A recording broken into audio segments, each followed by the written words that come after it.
क्रिस्त में मेरे प्यारे भाइयों तथा बहनों, आप सबों को जय यीशु। आज हम प्रभु यीशु क्रिस्त के बपतिस्मा पर मनन चिंतन करने वाले हैं।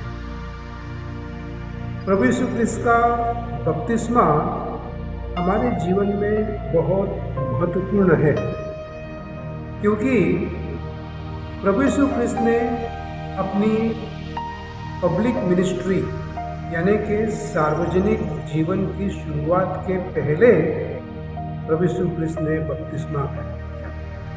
और ये बपतिस्मा इतना महत्वपूर्ण है, इसलिए चारों सुसमाचार लेखकों ने इसका उल्लेख किया है। और यही एक संस्कार है कि जहाँ पर पवित्र त्रित्व के तीनों जन उपस्थित होते हैं। उदाहरण के लिए, जब प्रभु यीशु क्रिस्त बपतिस्मा ले रहे थे तो पिता की वाणी आकाश में सुनाई दी, यह मेरा प्रिय पुत्र है, जिससे मैं अति प्रसन्न हूँ।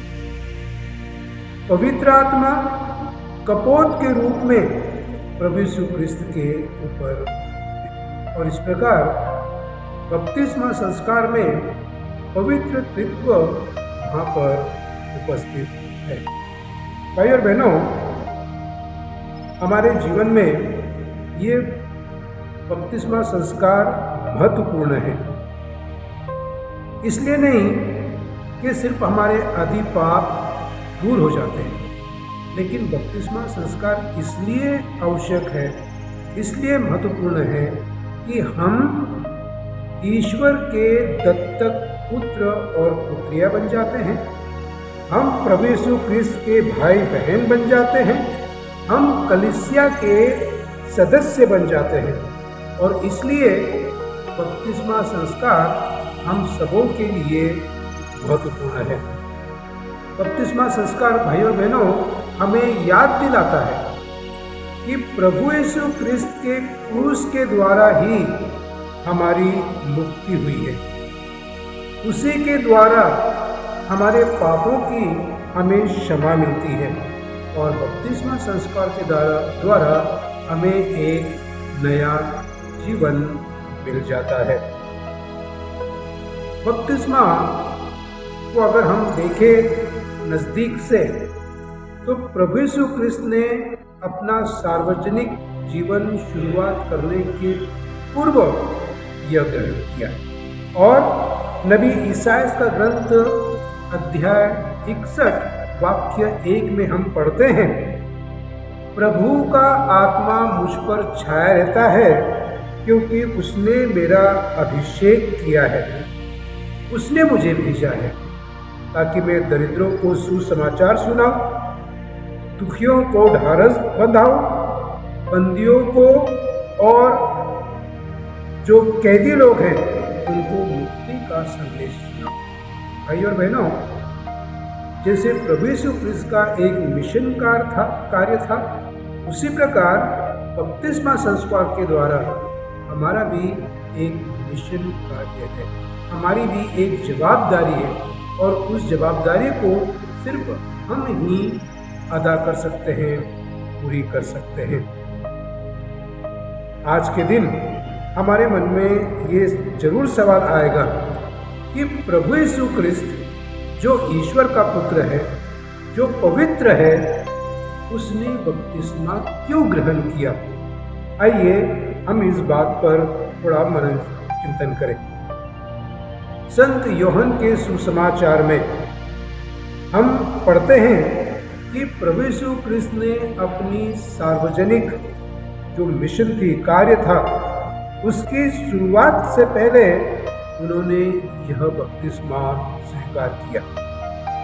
उन्होंने बपतिस्मा इसलिए स्वीकार किया ताकि हम में से हम लोग सब भी प्रभु यीशु क्रिस्त के साथ में एक हो जाए। प्रभु यीशु क्रिस्त ने इसलिए बपतिस्मा स्वीकार किया कि अपनी पिता की इच्छा को उन्होंने पूरा किया। हमको प्यार करते हैं, इसलिए उन्होंने बपतिस्मा स्वीकार किया और अंत में हमें मुक्ति मिले। भाई और बहनों, प्रभु यीशु क्रिस्त को कोई जरूरत नहीं थी बपतिस्मा की, लेकिन हम सबों को पिता की संतान बनाने के लिए, उसके जैसे बनने के लिए, प्यार के लिए और हमारी मुक्ति हो, इसके लिए उसने बपतिस्मा ग्रहण किया।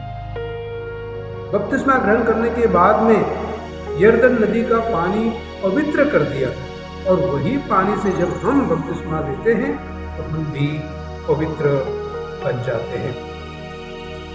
हमारा उत्तरदायित्व क्या है इस बपतिस्मा त्योहार के दिन पर? इसको और अच्छी तरह से प्रकट करने के लिए आज के तीनों पाठ हमको मार्गदर्शन करते हैं। आज का जो पहला पाठ है वो नबी ईसायाह के ग्रंथ से लिया गया है। अध्याय 42 वाक्य 6 और 7 में हम पढ़ते हैं, मैं प्रभु ने तुम्हें न्याय के लिए बुलाया है और तुम्हारा हाथ पकड़कर तुम्हें संभाला है, तुम्हें राष्ट्रों की ज्योति बनाया है, जिससे तुम अंधों को दृष्टि देने, बंदियों को मुक्त करो और जो अंधकार में हैं उनको ज्योति प्रदान। भाई और बहनों, नबी ईसायाह के जो शब्द हैं शायद हमें बहुत अच्छी शिक्षा देते हैं कि प्रभु ने मुझे चुना है और उसकी योजना में मेरे लिए एक विशेष काम है। जो लोग अंधकार में रहते हैं उनको ज्योति प्रदान करना, जो दुखी है उनको खुशी प्रदान करना, और मुझे राष्ट्रों की ज्योति बनाया है ताकि मेरे जीवन के अनुसार, मेरे कार्यों के अनुसार मैं लोगों के जीवन में एक ज्योति के समान बन सकूं।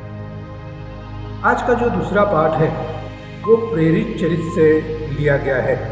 अध्याय 10 वाक्य 38 में हम पढ़ते हैं, ईश्वर ने ईशा को पवित्र आत्मा और सामर्थ्य से विभूषित किया और वह चारों ओर घूम घूम कर भलाई करते रहे और लोगों को चंगा करते रहे। प्रभु यीशु क्रिस्त ने बपतिस्मा ग्रहण करने के बाद में उनका एक विशेष कार्य था, लोगों को शुभ संदेश देना, बीमारों को चंगाई प्रदान करना, जो लोगों को समाज में नीचा दिखाते थे उनको समाज में वापस लाना, ये उसका कार्य था और उन्होंने इस कार्य को। भाई और बहनों, जैसा हमने पहले कहा कि बपतिस्मा में हम भी ईश्वर के पुत्र पुत्रियां बन जाते हैं, प्रभु यीशु मसीह के भाई बहन बन जाते हैं। क्या प्रभु यीशु ने जो कार्य किया है हम उस कार्य को आगे बढ़ाने के लिए तैयार हैं? प्रभु यीशु ने हमें बपतिस्मा में नया जीवन दिया है, क्या ये नया जीवन हम दूसरों को देने के लिए तैयार हैं? आज का जो सुसमाचार है संत लूकास के अनुसार का सुसमाचार से दिया गया है।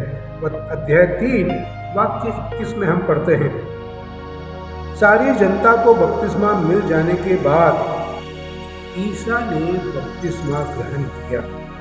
वह प्रार्थना कर ही रहे थे कि स्वर्ग खुल गया, पवित्र आत्मा कपोत के रूप में उन पर उतरा और स्वर्ग से यह वाणी सुनाई दी, तू मेरा प्रिय पुत्र है, मैं तुझ पर अत्यंत प्रसन्न।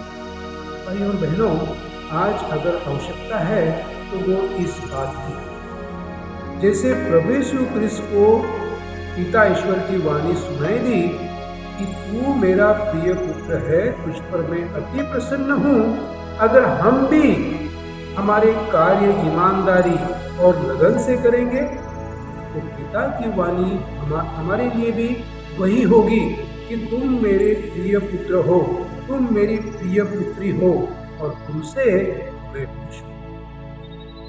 बपतिस्मा का यह त्योहार हम सबों को एक नया जीवन प्रदान करे। हमारे जीवन का जो मिशन कार्य है, जो जवाबदारी है, प्रभु यीशु क्रिस्त की कृपा से हम उसको आगे बढ़ाएं और उसी प्रकार हम भी ईश्वर के पुत्र पुत्रियां बन जाएंगे। God bless you.